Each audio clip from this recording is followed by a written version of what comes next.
O Salmo 30 é atribuído ao rei Davi. Quando você abre muitas Bíblias, você encontra um título assim: Salmo, ponto, Cântico da dedicação da casa, ponto, de Davi. Quando você lê esse título em algumas Bíblias, Cântico da dedicação da casa, fica uma questão que os teólogos ficam debatendo. Dedicação de qual casa? Então, o que se sabe é que o Salmo 30 foi escrito pelo rei Davi quando ele estava dedicando, ele fez o Salmo 30 ele é uma canção, ele é um cântico, em que Davi estava dedicando a sua casa para Deus. Só que, como o texto no original fala cântico da dedicação da casa e não fala sobre qual casa, não dá para se saber que casa seria essa. Mas aqui fica apenas essa observação. Alguns comentaristas dizem que Davi escreveu esse cântico para dedicar o Templo de Salomão, dizendo que Davi queria muito construir o templo, mas ele foi proibido de construir por Deus. Deus disse para Davi que ele havia matado muitas pessoas e que por essa razão ele não poderia construir o templo para Deus, mas que Deus faria com que o filho dele, o rei Salomão, tivesse paz. E então o seu filho Salomão construiria o templo. Aqui em 2 Samuel, no capítulo 7, nós lemos essa história. Veja aqui essa história. E sucedeu que, estando o rei Davi em sua casa e que o Senhor lhe tinha dado descanso de todos os seus inimigos em redor, disse o rei ao profeta Natã: Ora, olha, eu moro em casa de cedros. Cedros são as árvores mais altas do Líbano, são as árvores mais fortes. Então, Davi estava fazendo referência à casa em que ele morava, uma casa muito bonita e muito forte. E a arca de Deus mora dentro de cortinas. Nós sabemos que a arca da aliança, que era aquela arca que era como uma caixa, que tinha uma tampa, que se chama propiciatório, que tinha os dois querubins, um voltado para o outro e com duas varas, para que 4 homens pudessem carregá-la, ficava entre cortinas. E aquela arca simbolizava a presença de Deus. E Davi vai até o profeta Natã e fala: Eu moro numa casa de cedros. E a arca da aliança, que é a arca de Deus, fica entre cortinas. Versículo 3: E disse Natã ao rei: Vai e faze tudo quanto está no teu coração, porque o Senhor é contigo. Veja que o profeta Natã entendeu que o rei Davi queria construir uma casa para Deus. Então Natã disse para que Davi fizesse isso, dizendo que o Senhor estava com ele. Versículo 4: Porém sucedeu naquela mesma noite que a palavra do Senhor veio a Natã dizendo. Versículo 5: Vai e dize a meu servo, a Davi: Assim diz o Senhor: Edificar-me-ias tu casa para a minha habitação? Veja que Deus manda Natã fazer uma pergunta para Davi.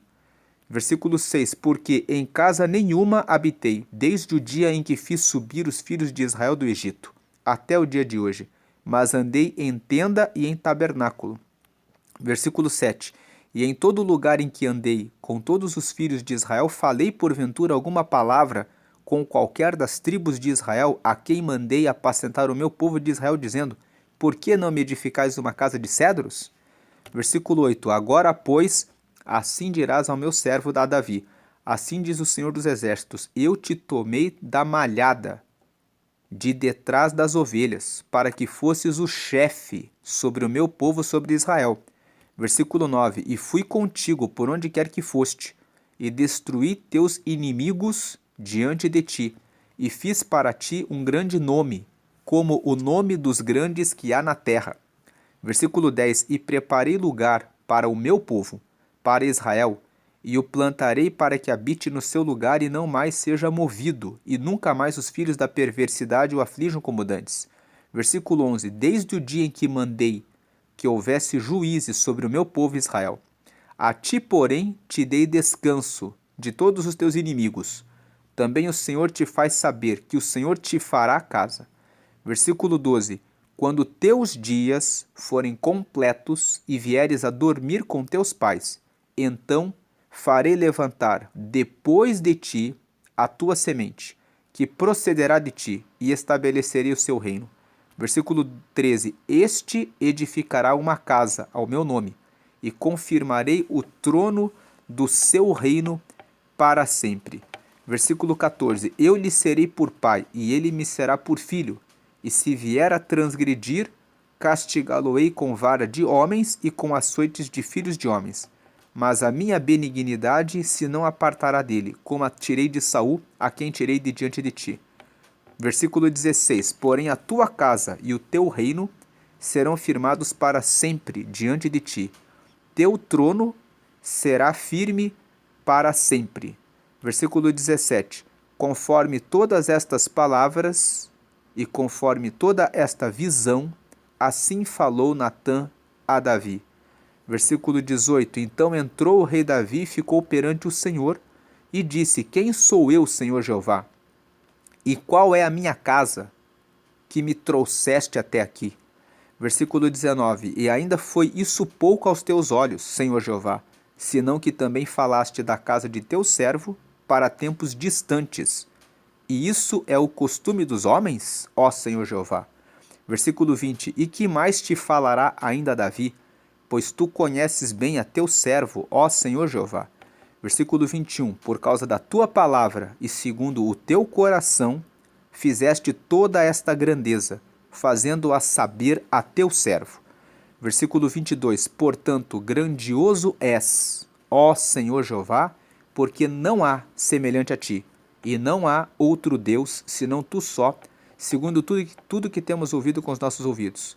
Versículo 23: E quem há como teu povo, como Israel, gente única na terra, a quem Deus foi resgatar para seu povo, e a fazer-se um nome, e a fazer-vos estas grandes e terríveis coisas para a tua terra diante do teu povo que tu resgataste do Egito, desterrando as nações a seus deuses?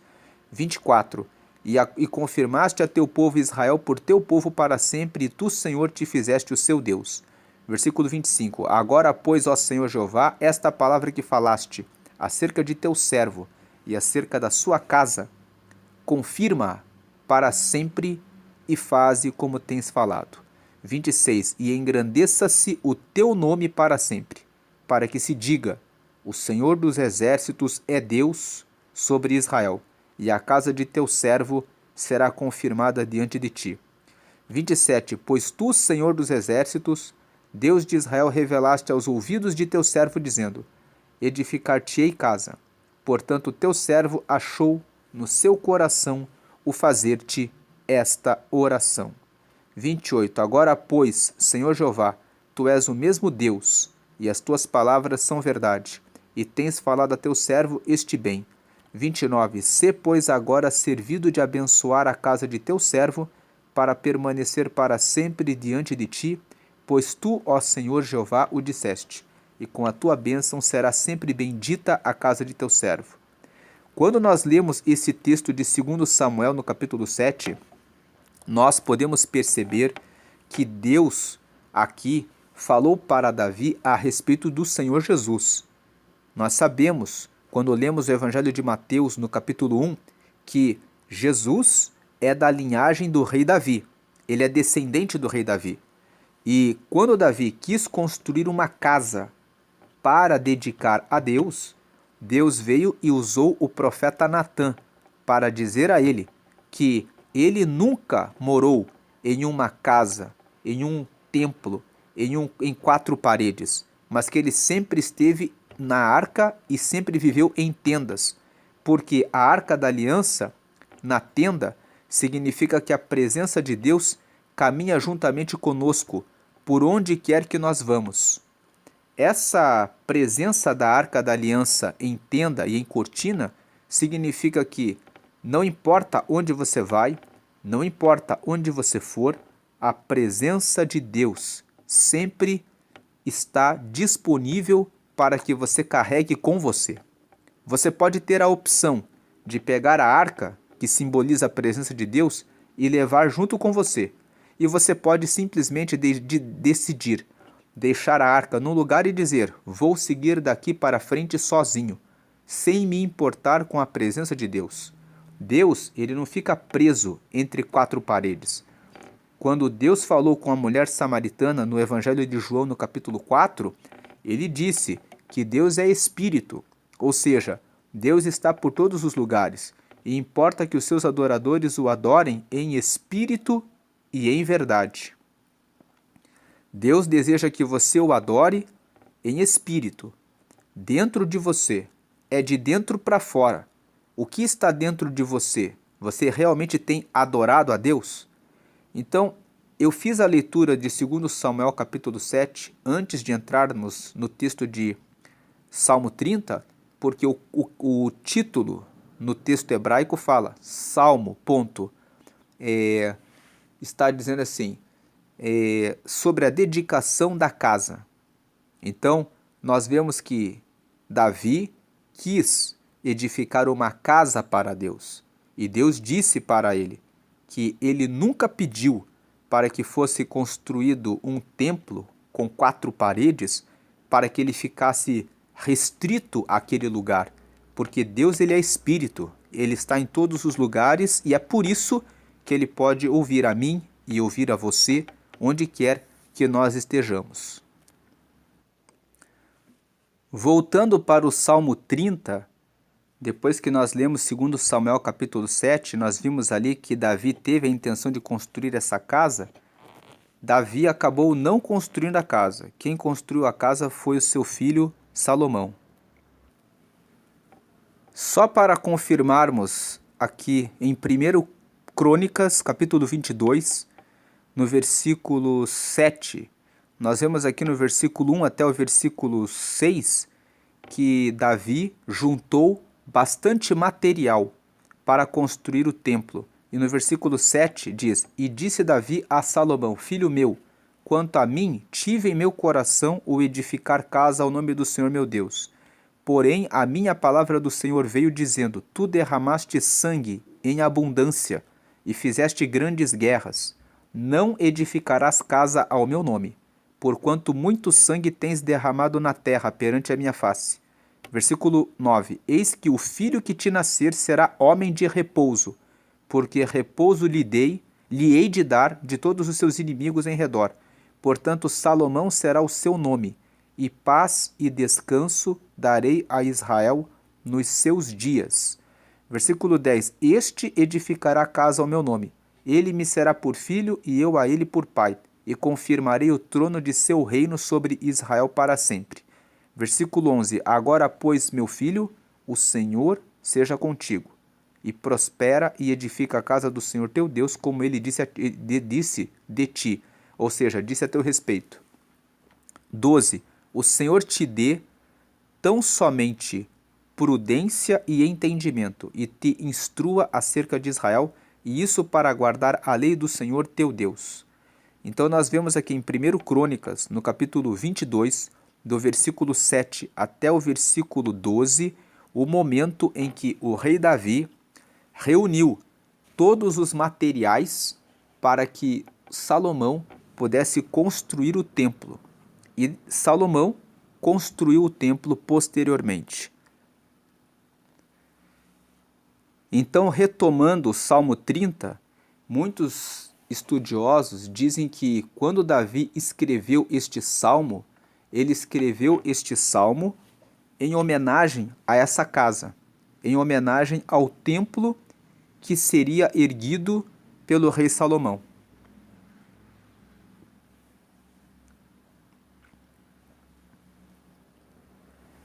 É uma tese a respeito disso.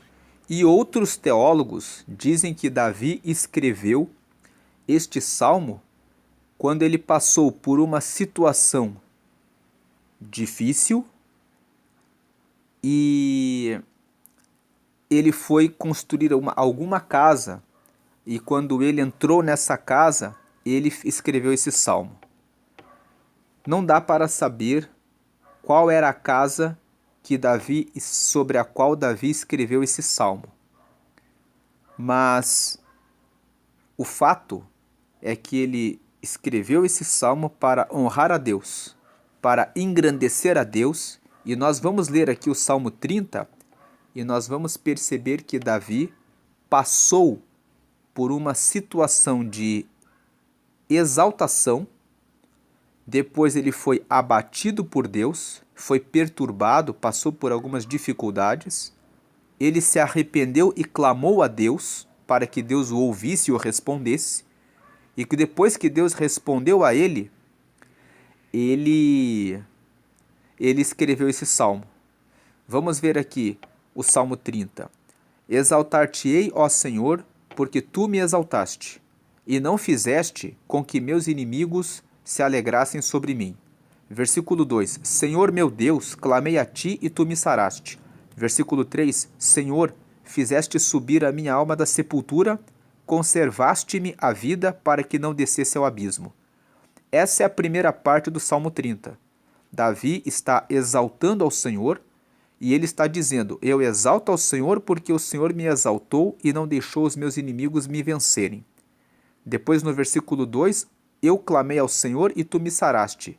Fala que ele passou por alguma doença, alguma fraqueza, e ele recebeu a cura da sua doença. E no versículo 3, completa o 2, dizendo que Deus fez ele subir a alma da sepultura, que Deus conservou a vida dele para que ele não descesse ao abismo. Então, o versículo 3 dá um panorama de que Davi passou por uma doença grave e que ele recebeu a cura, como ele relata no versículo 2. Então, aqui nos primeiros 3 versículos, ele venceu os seus inimigos e ele venceu a doença. E ele está honrando a Deus porque Deus o guardou dessas duas adversidades. A aplicação desse texto: todo aquele que confia em Deus recebe o livramento, seja da doença, seja dos seus inimigos.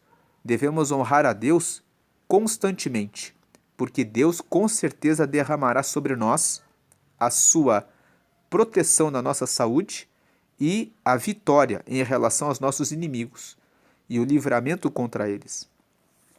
Aí ele vai e fala no versículo 4 e 5, é a segunda parte. Cantai ao Senhor, vós que sois seus santos, e celebrai a memória da sua santidade.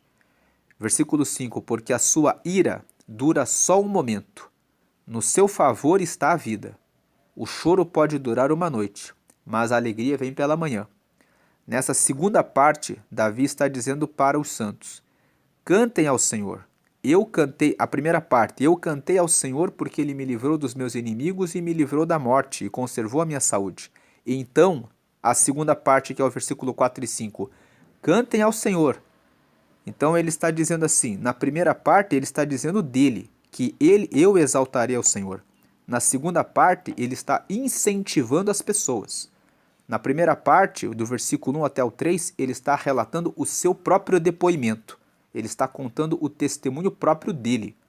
E agora na segunda parte ele está dizendo: façam a mesma coisa, cantai ao Senhor, vós que sois seus santos. Ele está incentivando as pessoas para fazerem a mesma coisa e ele fala: celebrai a memória da sua santidade, ou seja, se recordem da santidade de Deus. Santidade vem de kadosh, significa separação. Deus, ele é separado do que é comum. Deus, ele é santo porque ele não é comum. Ele é extraordinário, ele é altíssimo, ele está acima de todos nós. Quando nós somos maus, ele é bom. Quando nós carregamos raiva, mágoa e ira, ele tem perdão. Quando nós carregamos inveja e cobiça, ele tem bênçãos para derramar sobre nós, para que nós não precisemos ter e carregar essas coisas. Deus, ele é santo porque ele é extraordinário, ele é totalmente separado do pecado. Quando nós temos promiscuidade, prostituição, adultério, lascívia, malícia e fornicação, ele tem um casamento próspero e abençoado com filhos que são protegidos por ele. Então, Deus ele sempre tem o que é santo. Santo significa o que é separado do comum, o que é extraordinário. E Davi fala: celebrai a memória da sua santidade. Lembrem-se de que Deus é santo e que tem coisas boas para realizar na vossa vida. Porque a sua ira dura só um momento. Ele está falando aqui a respeito da bondade de Deus. Quando nós fazemos coisas erradas, ele nos corrige. Mas como ele é santo, o que significa que ele é extraordinário, ele é separado do comum, ele tem a bondade e o perdão para derramar sobre a nossa vida e a cura dos nossos maus caminhos. Então, lembrem-se, tenham a memória da sua santidade, porque a ira de Deus dura só um momento. No seu favor está a vida. O favor de Deus representa a bondade de Deus. Quando você abre Provérbios no capítulo 3, no versículo 16 está escrito que Deus tem na mão direita vida longa e na mão esquerda, quem tem o favor de Deus, na mão direita recebe vida longa e na mão esquerda recebe riquezas e recebe honra. Então o favor de Deus inclui vida longa com paz e inclui riquezas e honra. No seu favor, no favor de Deus, está a vida. Realmente, você só pode dizer que tem uma vida boa e agradável quando você está no favor do Senhor. Quando você tem vida longa, mas uma vida longa com saúde. Não adianta ter uma vida longa com doença. E aqui Davi fala que ele recebeu a cura e ele foi conservado em vida, em saúde. Então no seu favor está a vida, vida longa com riquezas e honra. O choro pode durar uma noite, você pode passar por uma tribulação, por uma dificuldade, mas a alegria vem pela manhã. Ou seja, você pode passar por uma fase que é como se fosse uma noite, que é escura, que é fria, que traz medo e preocupação porque você não consegue ver bem, não consegue ter clareza, iluminação, luz para ver o caminho, mas a alegria vem pela manhã. Mas logo Deus preparará um novo amanhecer, preparará um novo dia, uma nova fase, onde você terá a clareza, a luz, a iluminação e a direção de Deus. E aí ele fala nos versículos 6 e 7. Eu dizia na minha prosperidade, não vacilarei jamais. No versículo 6, Davi fala, houve um tempo na minha vida em que eu fiquei arrogante. Na minha prosperidade, eu olhei para mim mesmo e eu pensei, eu não vacilarei. Quando ele fala, eu não vacilarei jamais, mostra que ele se tornou soberbo, que ele se esqueceu de falar a respeito de Deus. Ao invés de ele dizer, Deus me prosperou, Deus não deixará com que eu tropece, ele disse, quando ele estava na prosperidade, eu não vacilarei jamais. No versículo 7, ele esclarece o que aconteceu com ele. Tu, Senhor, pelo teu favor, fizeste forte a minha montanha. Tu encobriste o teu rosto e fiquei perturbado. Então veja o que ele fala. Ele fala, eu dizia na minha prosperidade. Quando ele fala eu dizia, significa que no passado, eu dizia, eu falava. Lá no passado, em algum momento no passado, eu falava que eu não vacilarei jamais. Só que hoje eu entendo uma coisa, que tu, Senhor, pelo teu favor, fizeste forte a minha montanha. Foi o Senhor que fez eu ser como uma montanha forte. Quando eu me gabei e disse que não vacilaria jamais, tu encobriste o teu rosto e fiquei perturbado. Significa aqui que Davi está contando para nós que quando lá no passado ele se exaltou, que o Senhor encobriu o rosto dele e ele ficou perdido. A primeira parte do versículo 7, ele está falando a respeito do tempo atual. Ele está dizendo, foi o Senhor que fez eu chegar até aqui. E na parte B do versículo 7, tu encobriste o teu rosto e fiquei perturbado, ele está completando o versículo 6. Está continuando a explicar para nós que quando ele ficou soberbo e falou que não vacilaria, que Deus encobriu o rosto e ele ficou um tempo sem direção. Aí no versículo, o que ele fez quando ele ficou sem direção? Ele fez o que está escrito nos versículos 8, 9 e 10. Ele fez uma oração. A ti, Senhor, clamei, e ao Senhor supliquei. Versículo 9 fala como que ele orou. Ele orou assim: que proveito há no meu sangue quando desço a cova? Porventura te louvará o pó? Anunciará ele a tua verdade? Versículo 10: ouve, Senhor, e tem piedade de mim. Senhor, sê o meu auxílio. Então aqui nos versículos 8, 9 e 10, Davi está falando o que ele fez quando ele ficou soberbo. Versículos 6 até o 10 acontece entender esse salmo é assim: em algum momento ele ficou arrogante, ficou batendo no peito, dizendo que ele não cairia. Aí ele, no versículo 7, na primeira parte, ele entende: na verdade foi o Senhor que deu teu favor para mim. E aí depois na parte B do versículo 7 ele continua explicando o que aconteceu quando ele estava soberbo. Deus encobriu o rosto dele, ele ficou perturbado e daí ele fez essa oração, clamando e suplicando a Deus e dizendo para Deus que o que adiantaria ele morrer se ele descesse a cova. Ele fez uma pergunta: porventura te louvará o pó? É como se ele dissesse para Deus assim: Deus, eu fiquei arrogante e agora eu estou passando por uma situação que está me levando quase à morte. Se eu morrer, como que eu vou continuar louvando ao Senhor? O que vai adiantar eu morrer? Foi assim que ele orou. E aí ele pediu no versículo 10, ouve, Senhor, e tem piedade de mim. Senhor, sê o meu auxílio. Ele pediu para Deus ser o auxílio dele. E aí, o que foi que aconteceu dele fazer essa oração humilde diante de Deus? O versículo 11 explica: tornaste o meu pranto em folguedo, tiraste o meu cilício e me cingiste de alegria. Versículo 12: para que a minha glória te cante louvores e não se cale. Senhor, Deus meu, eu te louvarei para sempre. Então ele fala no versículo 11 e 12 o que aconteceu. Quando ele se humilhou, Deus tirou o pranto, o choro, e colocou folguedo, colocou festa. Tirou o cilício, ou seja, o que era amargo, e cingiu ele de alegria. E por que Deus fez isso? Versículo 12: para que a minha glória te cante louvores e não se cale. Então, no versículo 12, Davi está dizendo: sempre que Deus nos abençoa, nos prospera, tira a nossa tristeza e a nossa amargura e coloca alegria e voz de festa, Deus faz isso para que eu e você recebamos uma glória, a glória de Deus sobre a nossa vida, e essa glória serve para nós cantarmos louvores a Ele, para que nós não venhamos a nos calar. E aí ele termina: Senhor Deus meu, eu te louvarei para sempre.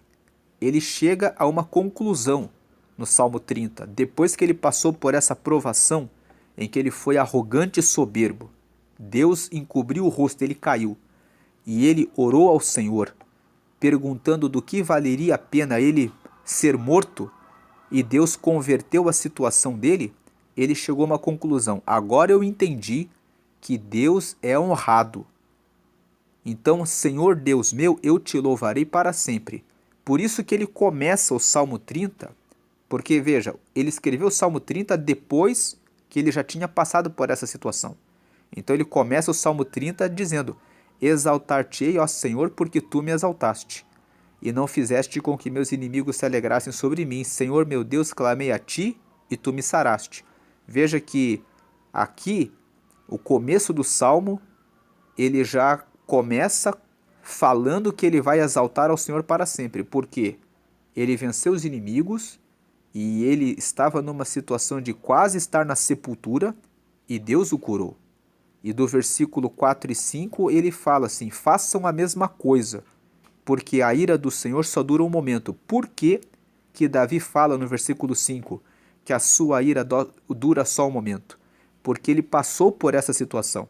Nós vemos aqui do versículo 6 até o versículo 10 que ele ficou soberbo, Deus encobriu o rosto dele, daí ele fez uma oração falando que se ele morresse não valeria nada para adorar a Deus. Deus pediu piedade, Deus o escutou e aí ele chegou à conclusão de que vale a pena louvar a Deus. Então o Salmo 30 é um cântico da dedicação da casa. Podemos dizer, alguns teólogos, como eu disse no começo do vídeo, falam que isso aqui, que esse Salmo 30 foi escrito como uma antecipação para oferecer o templo que Salomão construiria para Deus. Mas nós podemos chegar à conclusão de que, na realidade, Davi estava oferecendo a casa dele, o corpo dele, a casa espiritual dele.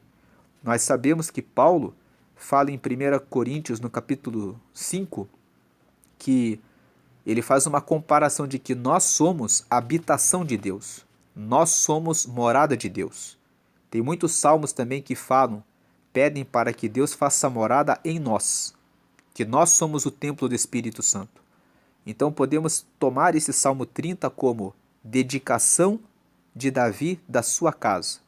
Podemos dizer, dedicação da minha casa espiritual, do meu ser totalmente para Deus, dizendo que eu exaltarei ao Senhor para sempre, de que eu o honrarei para sempre, porque Ele me dá vitória sobre os inimigos, porque Ele me dá vitória na saúde, porque eu recebo as bênçãos dele, e que eu nunca vou me exaltar, tomando esse exemplo que Davi já nos revela, que quando ele se exaltou, ele padeceu, mas a ira do Senhor dura só um momento. Logo ele se arrependeu, orou, e Deus o ouviu. E nós vemos aqui no versículo 5, no seu favor está a vida. No favor de Deus está a vida. Por isso quando nós exaltamos e honramos a Deus, Deus é tão bom, né? A memória da sua santidade, Ele é tão bom que mesmo nós não merecendo, Ele derrama o seu favor sobre nós. O seu favor, como diz em Provérbios 3,16, na mão direita existe vida longa e na mão esquerda as riquezas e honra.